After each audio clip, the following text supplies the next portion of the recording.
they're some of the most dynamic, dazzling, jaw-dropping displays in nature.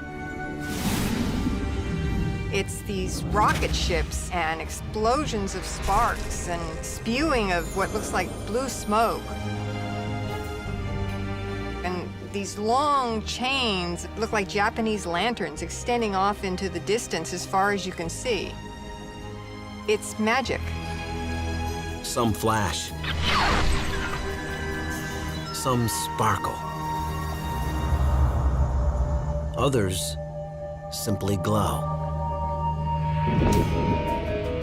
But most we're only beginning to discover. Suddenly we recognize it, and now we find it everywhere under there. Hidden in the deepest, darkest, most remote stretches of our planet, these luminous critters can be timid performers. But the closer we look, the more we realize the light they create is pervasive. If it wasn't important to the organisms, you wouldn't see it all over the tree of life. Now, scientists are thrusting these cryptic creatures and their fantastical displays into the limelight. Some are even attempting to harness this light, co-opting millions of years of evolution for the betterment of our own dim species. We have to go down to the ocean to find these animals that give off light so we could then understand ourselves. To me, it's a beautiful connection.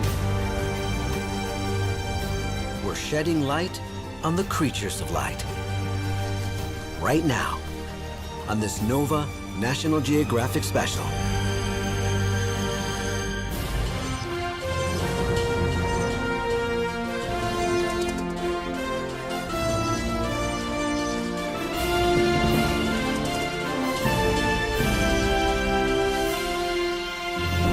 Major funding for NOVA is provided by the following. The David H. Koch Fund for Science, supporting NOVA and promoting public understanding of science. And the Corporation for Public Broadcasting, and by PBS viewers like you. Thank you. It's one of life's essential ingredients. We soak up its energy, set our clocks by it, need it to see. Light is so precious to us humans, we've coaxed it into lasting all night long. But imagine a world without it.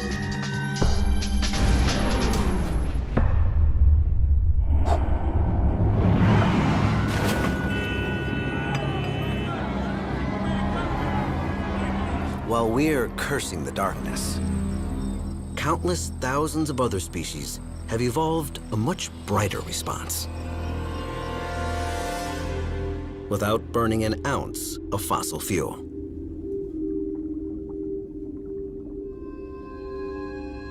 It's called bioluminescence. Living light.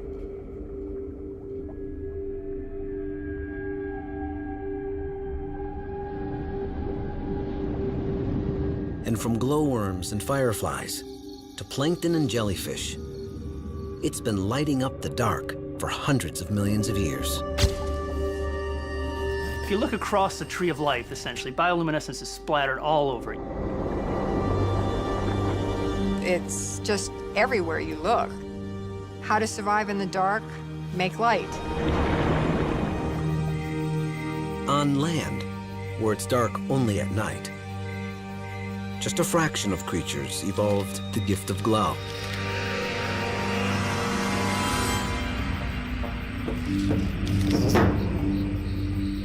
But descend into the deepest depths of the oceans, where the bulk of Earth's creatures reside, and you find a very different story.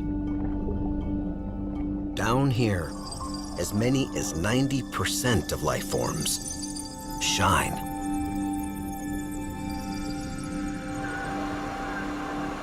I'm going to come off the wall and head out into open water. Surface, this is Nadir. Our present depth is approaching 100 meters. Life support, okay. That's why a team of scientists from New York's American Museum of Natural History is here, plying the dark waters of the South Pacific Ocean in search of new luminescent creatures. I'm going to start motoring away here. They've journeyed to the other side of the world, to the pristine and remote waters of the Solomon Islands, to unravel how and why light-producing animals evolved, and perhaps put their living light to work for us. David Gruber is a marine biologist. After about 100 meters in the ocean, you will get into this twilight zone. About 1% of the light makes it down. So as we start getting deeper, you'll start seeing almost everybody down here. Every fish that we see has this ability to blink or flash or communicate, producing its own light. The problem is, common as bioluminescence may be down here, it's challenging to study, even with a submersible. The water is too dark. The distances are too great. And the light the animals give off is too unpredictable. It's a tough environment for marine biologists to work in. But a neuroscientist like Vincent Pierrebone feels especially out of his depth. I'm a scientist that spends most of his time in a laboratory, so it's very scary, to be completely honest with you. You gotta keep your head and your wits about you and try to focus on what the job is and not really think about the fact that there's, you know, a few tons of water on top of us at the moment, so. But we're here in the name of science, so we press on. Ooh, that's siphonophore.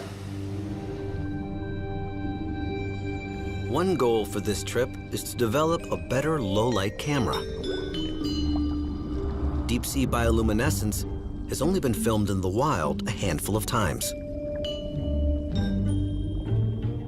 Most of what we know comes from observing animals in carefully lit tanks on the surface.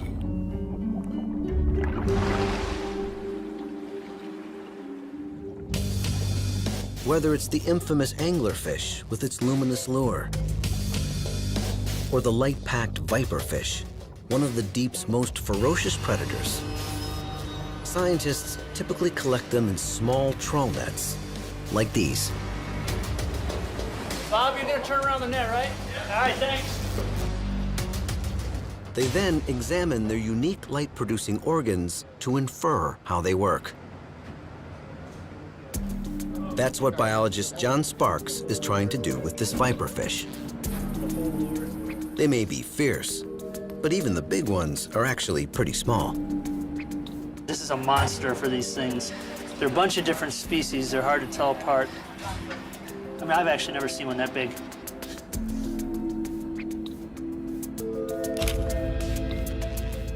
We still know so little. That's what's kind of frustrating. You got to get the organisms up alive, which is tough. You got to be able to image enough different species to make it meaningful. But in terms of us doing anything scientific with it, it's very tough because we've got so little data.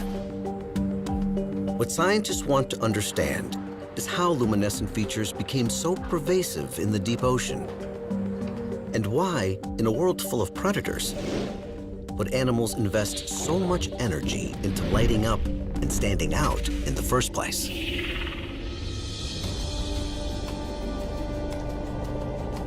They are questions marine biologist Edie Witter has been grappling with for decades. An expert on living light, she was among the first to study it underwater. I wish I could describe what it's like to be down there because I would like people to be able to appreciate it the way I have. It's these rocket ships and explosions of sparks and spewing of what looks like blue smoke and these long chains of siphonophores that are like chains of jellyfish that look like Japanese lanterns extending off into the distance as far as you can see. It's magic.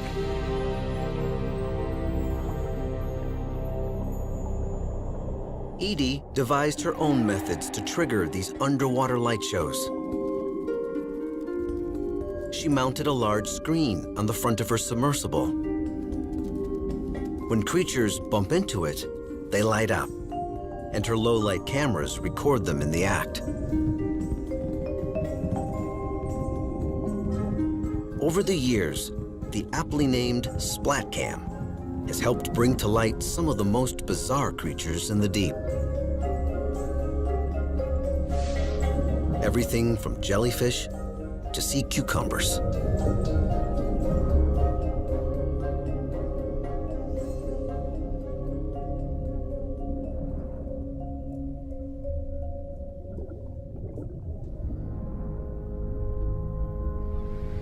The open ocean is the biggest living space on our planet, by far. And it's a very unusual environment. There's no trees or bushes to hide behind. But animals have to play all the same games of hide and seek that animals do on land. And that's where bioluminescence comes in. In this deep, dark abyss, light, it seems, is vital. And creatures have evolved to wield it in many different ways, for many different reasons.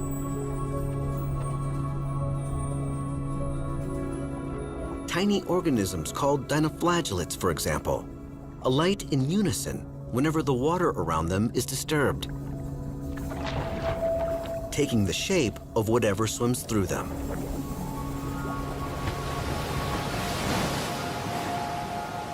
It's a treat for the lucky few who get to bask in their soft glow.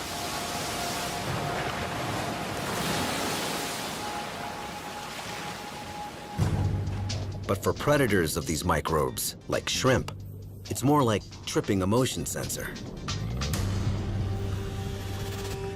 Every time they make a move, the lights come on and give away their location. Predator becomes prey to a host of other creatures, like cuttlefish.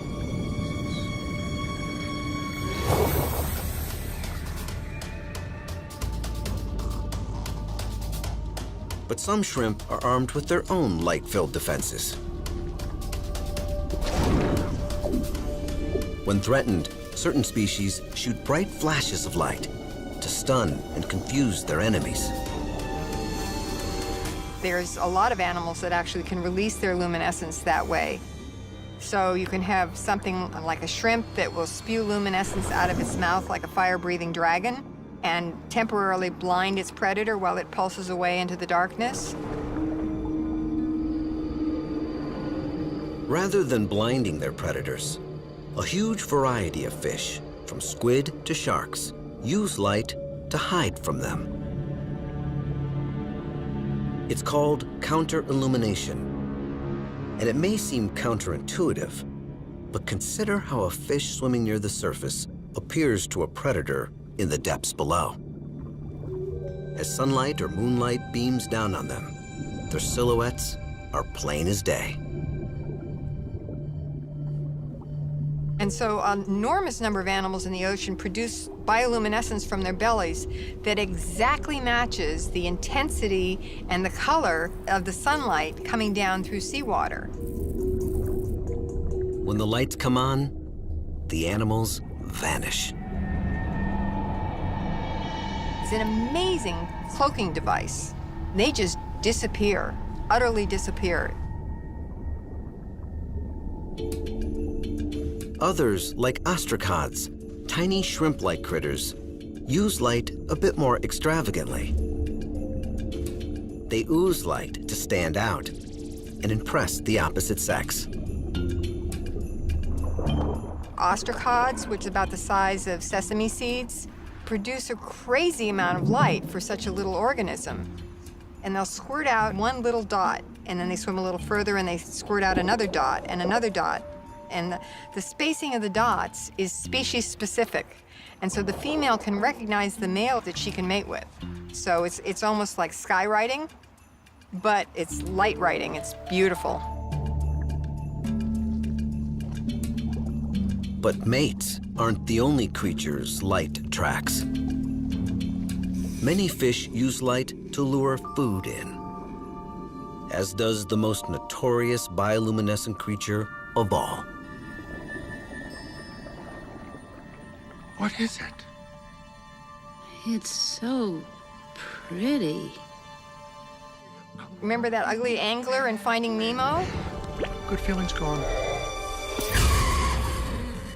That lure is actually meant to attract another fish or another little shrimp that comes to gobble it up and then finds itself engulfed in this living mousetrap of needle-sharp teeth. Lures, motion sensors, cloaking devices. All together, bioluminescence lights up the deep like an aquatic Times Square. Bioluminescence was a tool that was laying out there. If somebody was like, I could use it for this, and somebody's like, well, I could use it for that. They use it to find food. They use it to avoid being eaten. They use it for mating. And they use it to communicate with each other, just like all these signals are trying to communicate with us. Things that are very important to not only the individual, but the species as well. Despite all the risks, light is a shining example of Darwin's theory of evolution. From bacteria to jellies to fish, it helps organisms survive. But the question remains, how did the initial spark for this light arise?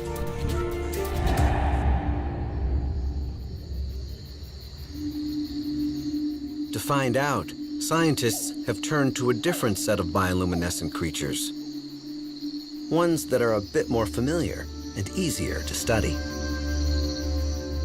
Land critters have evolved their own special ways of using light. Take the glowworm, for example. Like anglerfish of the deep, thousands of these fly larvae light up the roofs of these caves in New Zealand like the night sky to lure in a meal. The starry ceiling fools prey like flies and moths, which are attracted to the light. As they fly upwards, they get trapped by the glowworm's sticky, thread-like snares.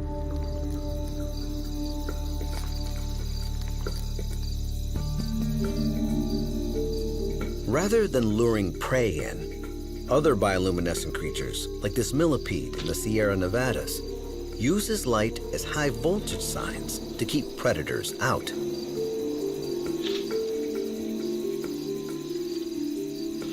The bugs are laced with cyanide. Their nuclear glow alerts potential predators to leave them alone.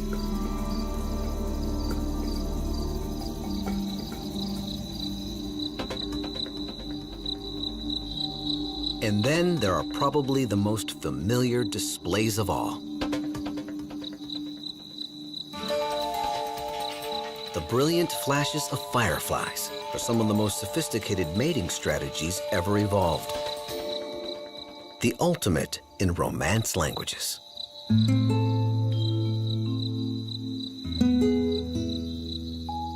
By triggering a chemical reaction in their abdomens, male fireflies can turn themselves on or off on cue.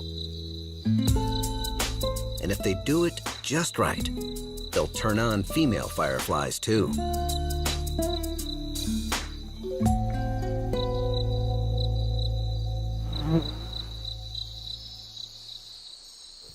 University of Florida biologist Mark Branham has devoted the last 15 years to deciphering this elaborate language of love.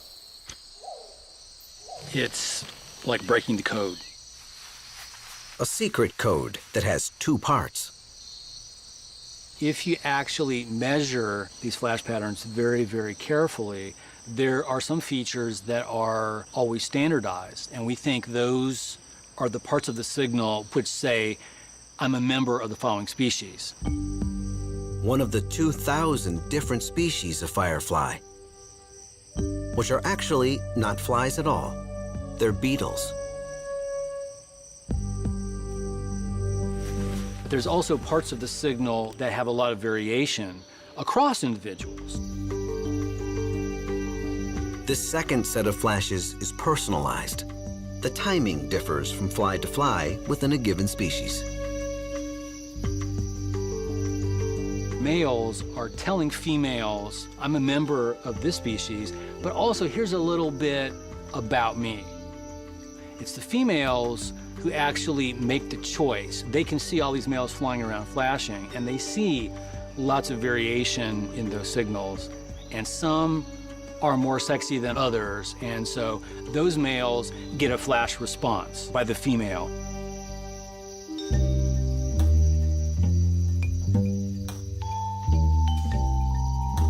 Thanks to their enormous eyes, shaped over the eons to detect faint light, the males see the response and home in on the female's location.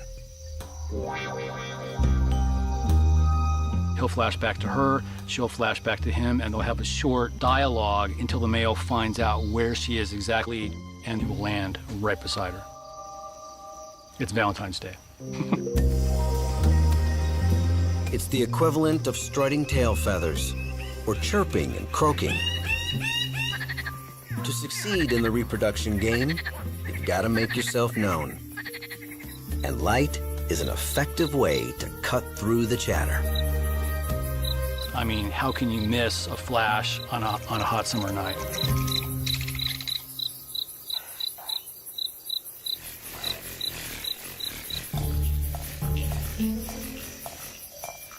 So how do fireflies and everything else that lights up, both on land and at sea, produce these brilliant flashes?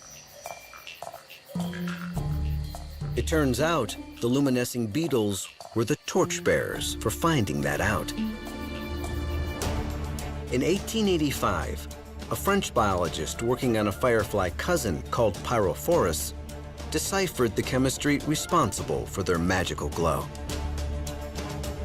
He determined it's the result of a reaction between two chemicals, which he named for the fallen angel Lucifer, the light bearer. One chemical, luciferin, acts as the fuel, kind of like gasoline. The second, luciferase, is an enzyme, which fires the reaction like a spark plug. When the chemicals are mixed together in the presence of oxygen and some other key ingredients, they react, and the excess energy is given off as light.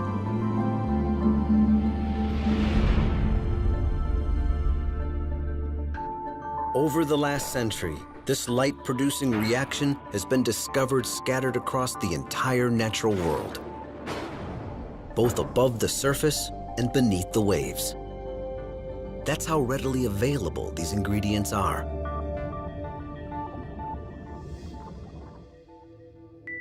The actual chemicals differ from creature to creature, but the basic mechanism of fuel and spark is the same.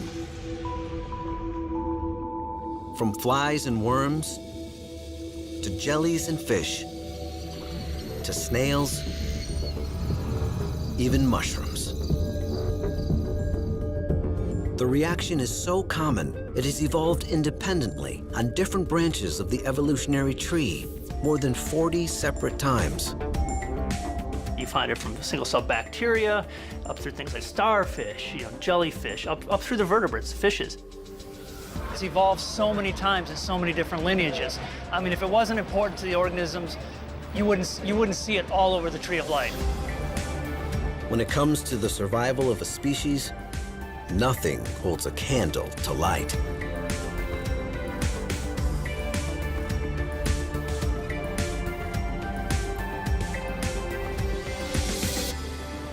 But living light turns out to come in a variety of flavors. And back on their ship in the Solomon Islands, the scientists from the American Museum of Natural History are now preparing to study an altogether different type. Unlike the bioluminescence of the deep, this second kind, found in shallower waters, doesn't produce light of its own.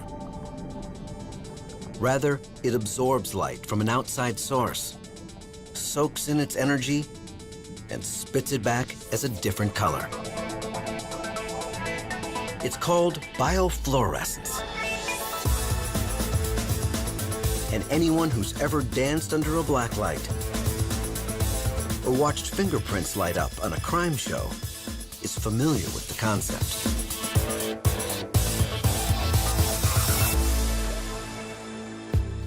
Fluorescent chemicals absorb light in a unique way. Down at the atomic level, light jolts electrons into more energetic orbits around the nucleus. When they fall back to their original state a few billionths of a second later, the electrons re-emit or fluoresce the light back at a lower energy level, giving off a different color. Fluorescent animals work the same way, only their special chemicals, typically fluorescent proteins, are built into their skin and other tissues.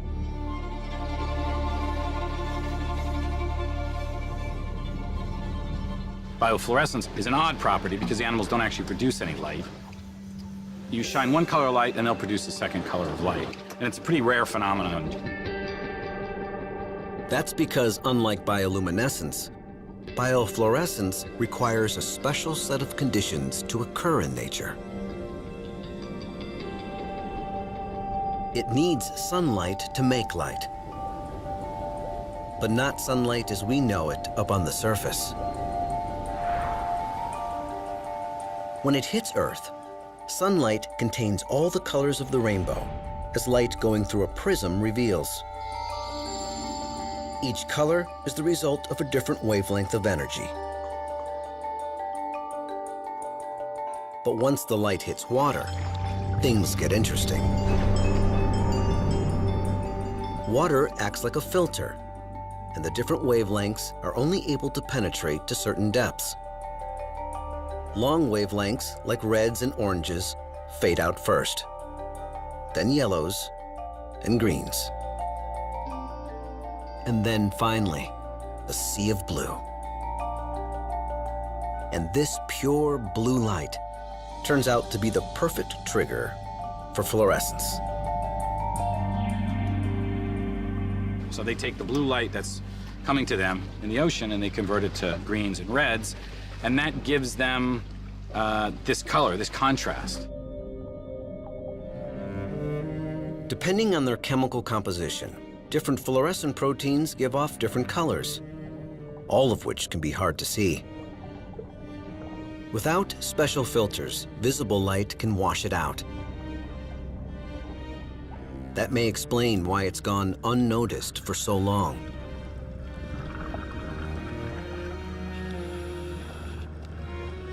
How animals use fluorescence is still a mystery. In corals, where fluorescence seems to be the most prevalent, it may be used as a kind of protective sunscreen, deflecting harmful UV light or absorbing dangerous byproducts of photosynthesis. So the coral is this piece of rock with a skim coat of a few cell layers on top. And in that layer, it's packed with this fluorescent protein. These animals are doing a lot of work to produce a lot of this protein. That's the mystery. Why are they doing it?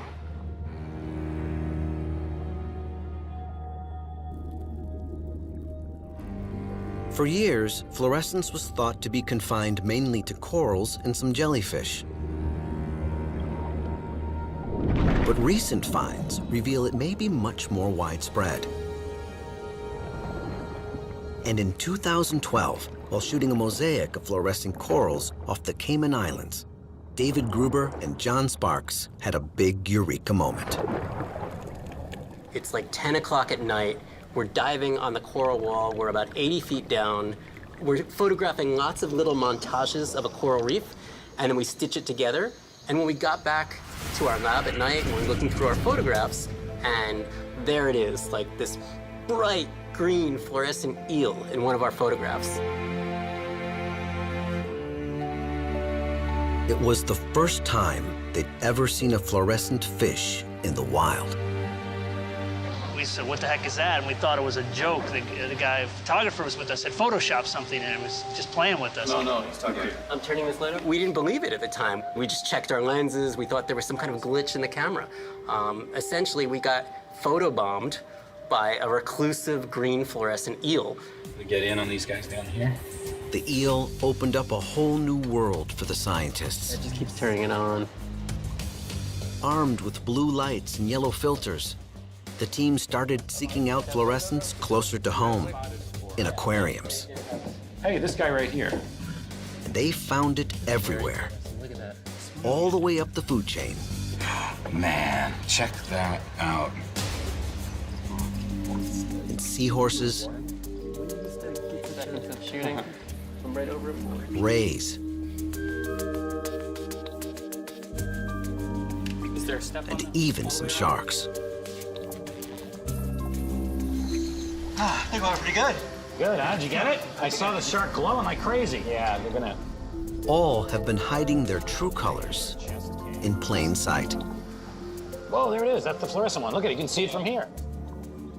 We're kind of looking back at, well, why didn't anybody see this? And, you know, you probably just think it's a bright fish, right? You don't know it's fluorescing until you start looking.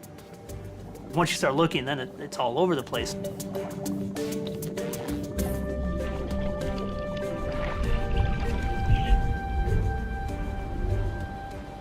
To find out how prevalent fluorescence is, the scientists needed to move beyond aquariums and study it in the wild.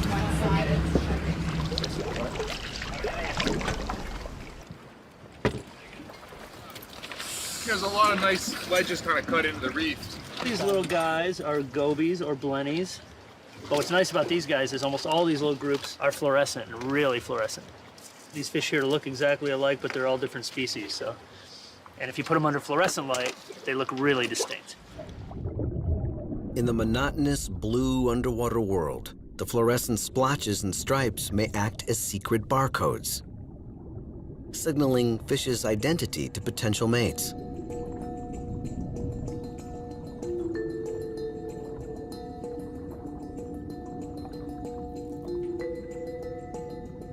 It's an idea made even more compelling when scientists look closely at the fish's eyes. Unlike human eyes, many fluorescent fish seem to have built-in yellow filters. The filters block out the ambient blue in the water, letting the vibrant colors of fluorescence stand out. This world that's been hidden to us may be plain as day to the fish. The coral reef is one of the most competitive environments in the world. It's one of the most biodiverse. Everybody is fighting for space. So by having this ability to fluoresce, they're creating a richer world for them. And now for the first time, we're beginning to see this world that they've been seeing for millions of years. Yeah, just test it. Bring in the patient.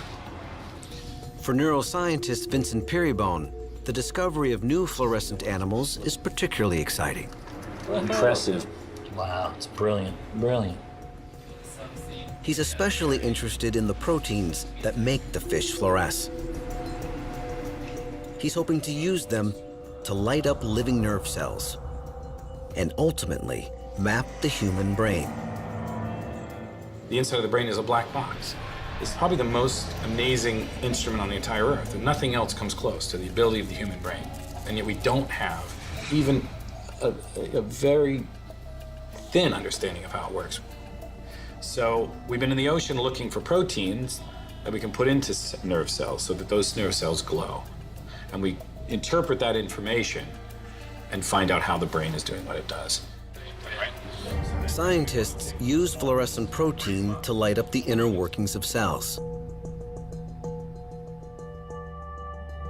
The initial work began with a green fluorescent protein, or GFP, which was initially isolated from this jellyfish. Green fluorescent protein is like a little bicycle reflector that you could tag onto any protein. And then you'll watch in real time that protein moving about the cell in a living cell. To do it, scientists take the gene that carries the recipe to make green fluorescent protein and insert it into cells. Once the genetic instructions are inside, the cells make the protein. When scientists hit the organisms with blue light, the targeted cells fluoresce green. So this revolutionized our ability to see at the protein level inside living cells. GFP was a Nobel Prize-winning discovery, bringing to light everything from the way cancer spreads — these are malignant cells traveling through blood vessels — to how viruses infect and replicate. Here's HIV, the AIDS virus, spreading from one cell to another. If scientists attach GFP to virus-resistant genes and insert them into the DNA of animals, like mice and cats, they can even assess potential cures for AIDS, lighting up entire creatures in the process. So GFP was a beautiful discovery. It allowed people to see cells in green. So it makes essentially what's completely invisible visible. Scientists have since manipulated GFP to fluoresce different colors, enabling them to tag different cells at once. Very green, very green. Very green, yeah, it's beautiful. They've also gone beyond that, mining the deep for new fluorescent proteins and finding colors across the light spectrum. But human brain tissue presents a unique challenge. It's quite dense, and none of the colors discovered so far can easily pass through it. So neuroscientists like Vincent have been looking for colors with longer wavelengths, like far reds and infrareds that can. Reds are a little bit better. They go a little bit deeper, but infrared will pass all the way through the tissue. So for neuroscientists, the holy grail has always been as far red as possible. Yeah, exactly. Got it. So getting these things out of the ocean is really key. It's the only place they've ever been found. And we're back here again looking for ones with different colors, different intensities. So that's our mission. To find the glowing creatures Vincent needs, the team dives at night when there is no natural light to obscure their vision. We are getting ready for a scoping mission to be looking for biofluorescence out here on the reef. And we're going to be using this camera. To stimulate fluorescence, they'll shine blue lights that match the blue found underwater during the day and look through yellow filters, just like the ones the fish see through, to block out the blue light they're shining. So this way we can be sure that everything we see in here, the different critters that we're looking at, are truly biofluorescent. Ready to roll? Yeah.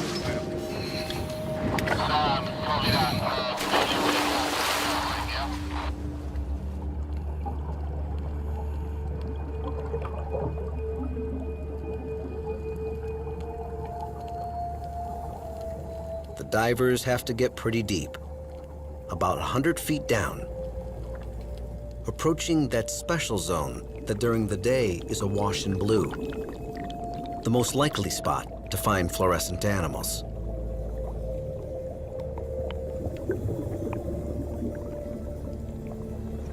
The reef is dramatic, even under blue light. But when the team looks through their filters, a different world comes into view.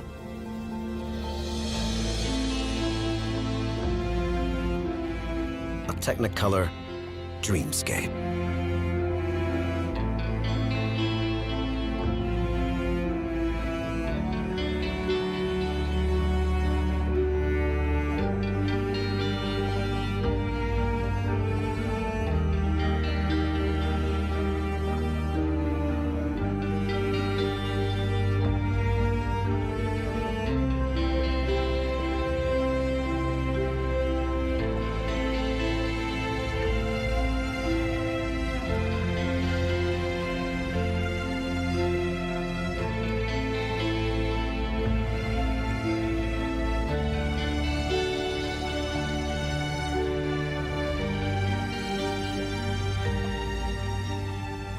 Vincent and David scan the reef for novel sources of fluorescence. We look around in the reef, we swim around, and we identify something. Everything looks black except those animals that are sending light back at us. And there's coral, and there's crinoids, and there's anemones, and there's fish all giving this back. And I can take a tiny bit of a single animal, or a tiny part of an animal. You can sequence the entire genome. Now you have everything you need to know about the animal genetically. They're especially interested in glowing red animals. And there's no shortage of them down here. But not all red animals are useful. Some depend on multiple proteins to produce the color, making them too complicated to study the brain. To hedge their bets, they grab as many interesting samples as they can. Hey, mate, you want to kill the engine for me, Sammy? You're enough off the wall. You had some friends out there, huh? Yeah, it was really sharky out there today. They ate my arrow. I saw you in your app. I'm over like pointing over here. This one, this thing right here, the leafy thing right here. Unbelievable. You see it? Like a Christmas tree. You did? Oh, you got that. And I got another one of these guys, and I got a tunicate. Let's get him back and look at him. Yeah, that was unbelievable.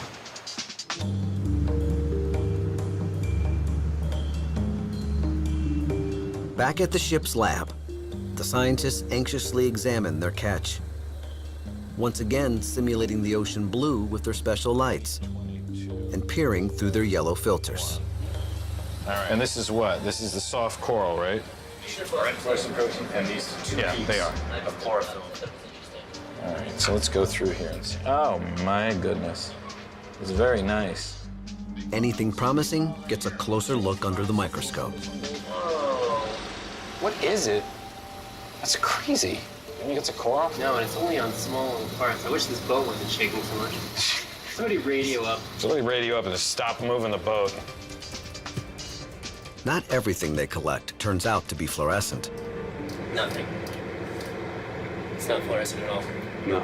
Not a single bit. So that's what they are. Good one. They do isolate several interesting green specimens, photographing and freezing away each one.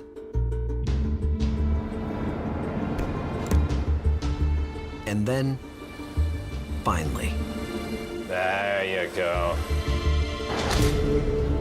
red. That's beautiful. That's the red fluorescent protein we're hunting for. We're shining blue light on it, but what you're getting is red light coming out. So that's the trick to this, to fluorescence. Check that out. Woo! It's like fire. The scientists won't know if they can isolate the red fluorescent proteins until they get back to their labs on shore. Even if they can, it's still a long shot, whether they can turn them into useful probes to study the brain. I'm getting pumped up now. Look at that. Is that freaking awesome? But for now, this is as close to success as they allow themselves to hope for. Science must march forward. Whoa, look at that. Look how big it is.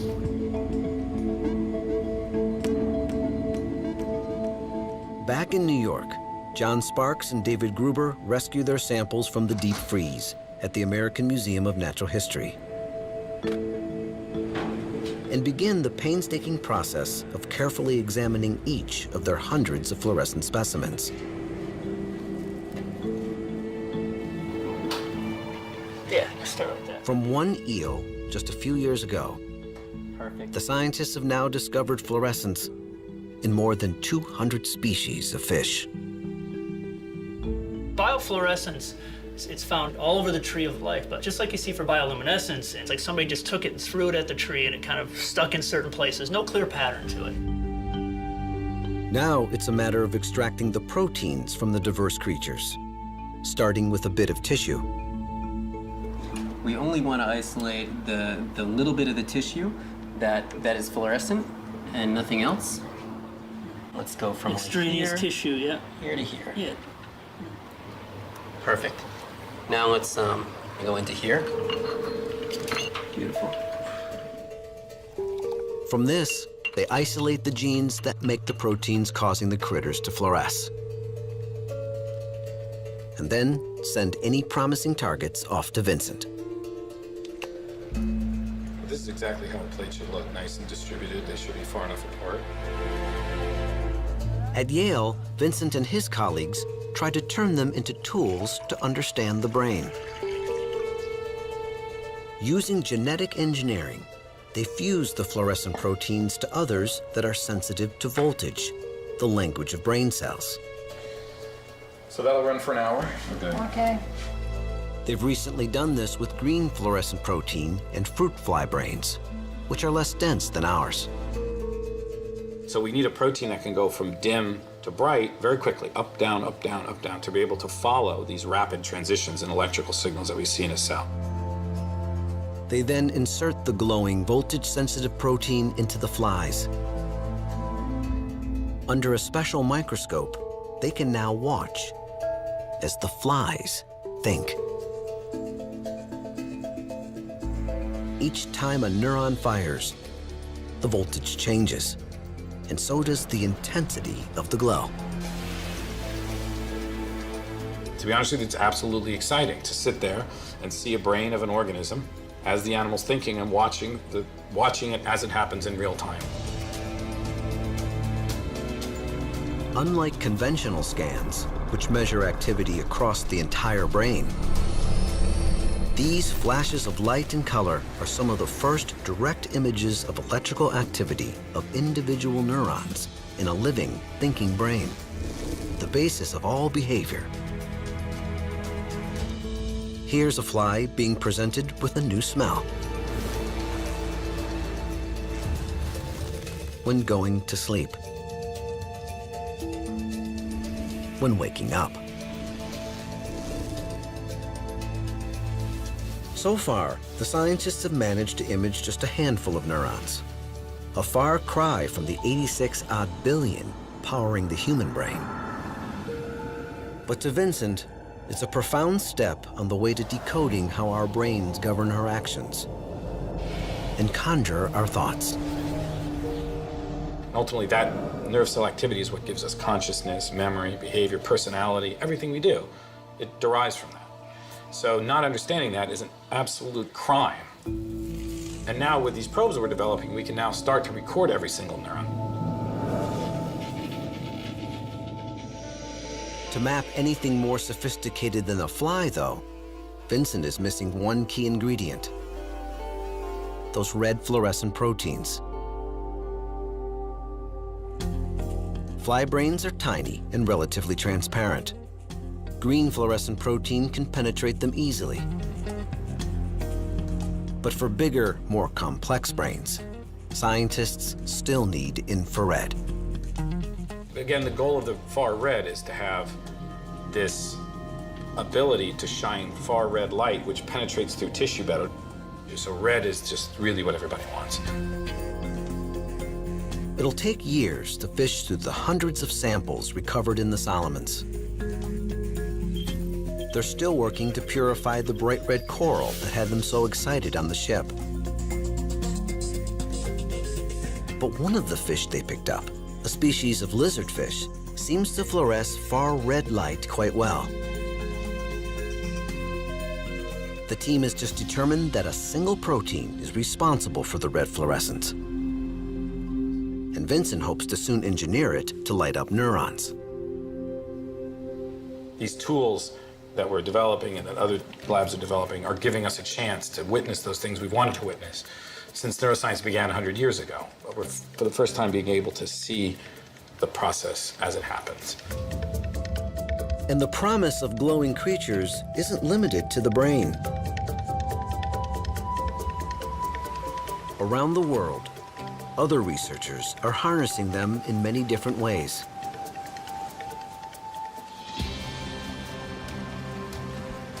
In Florida, Edie Witter is using bioluminescent bacteria to shine a light on pollution.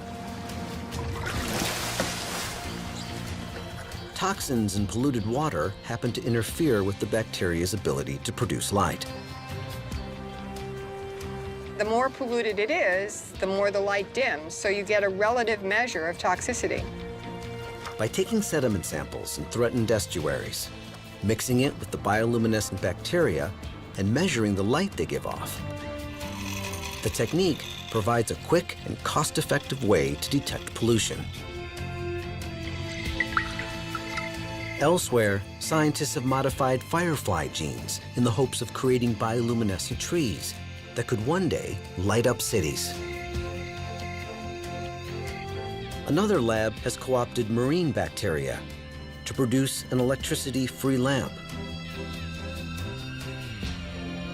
And it might not be a cure for cancer or a map of the brain, but one company has made biofluorescence available to the masses. With green fluorescent ice cream, a mere $220 or so per scoop.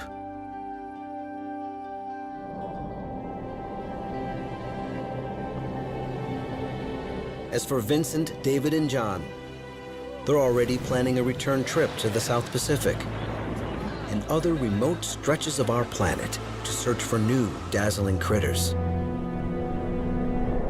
both bioluminescent and biofluorescent. We humans can't create these from scratch. We need to go to the corals, we need to go to these fishes to find these molecules that we could then illuminate the inner workings of ourselves. To me, I think that's just, incredibly cool. We're only just beginning to see the light of this mysterious, hidden world. Who knows what illuminating wonders await? But thanks to those alluring creatures of light, the future of at least one species, our own, may be an enlightened one.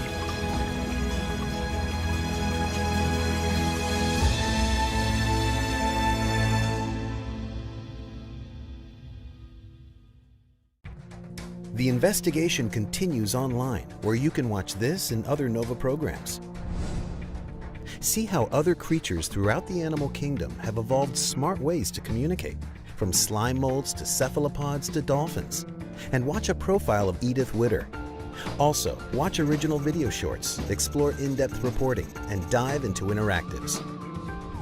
Find us at pbs.org/nova. Follow us on Facebook and Twitter.